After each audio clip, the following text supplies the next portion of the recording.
Warga Desa Perancak, Kecamatan Jembrane dihebohkan dengan penemuan perahu tanpa awak di Muara Perancak Minggu 21 Maret. Kuat dugaan perahu fiber dengan nama Tritunggal itu milik Iwayan Uliantare yang menjadi korban tenggelam saat hendak melewati muara menuju sungai tempat korban biasa menambatkan perahunya. Koordinator Posar Jembrane Dewa Henry Gunawan ditemui di sela-sela pencarian korban mengatakan pihaknya mendapat laporan nelayan tenggelam sekitar pukul 8:40 WITA. Kemudian bersama anggota langsung bergegas ke lokasi. Proses pencarian menggunakan 3 rubber boot dan 1 rubber boot milik Por Air yang difokuskan menyisir tepi pantai Perancak ke arah barat Pengambengan.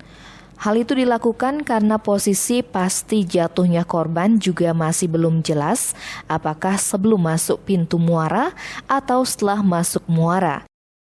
Sementara itu, saksi Iketut Sudiarne menuturkan sehari sebelumnya korban termasuk dirinya dan beberapa nelayan desa Perancak bersama-sama melaut untuk mencari ikan layur.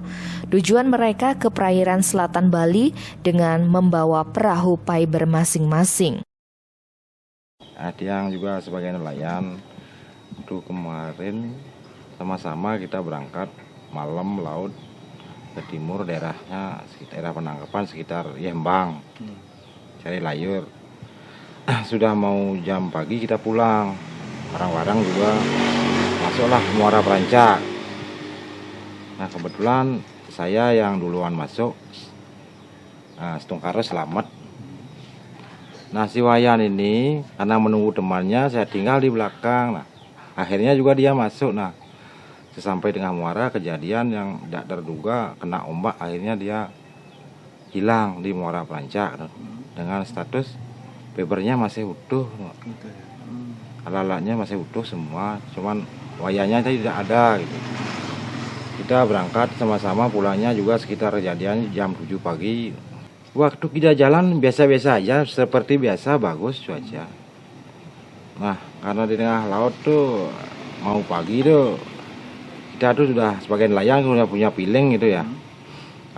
Galur antara ombak di laut tuh agak tinggi, turun naik. Nah pasti ombak kan, pikiran kita begitu. Memang benar di muara tuh sedang ombak kasar, gede sekali. Oke. Korban ini memang biasa melaut? Ya. Biasa melaut, ya. Sebagai nelayan memang profesinya? Emang nelayan totok. Bisa berenang? Ya? Bisa. Bisa berenang. Pantauan Bali Express di lokasi terlihat warga memadati ujung Muara Perancak untuk menyaksikan proses pencarian korban, termasuk keluarga korban. Selain melakukan persembahyangan, keluarga korban juga membawa gamelan Bale Ganjur dengan harapan segera mendapatkan petunjuk keberadaan korban. Beberapa orang sekitar terlihat kesurupan dan menari saat tabuh Bale Ganjur dimainkan. Tim Bali Express melaporkan.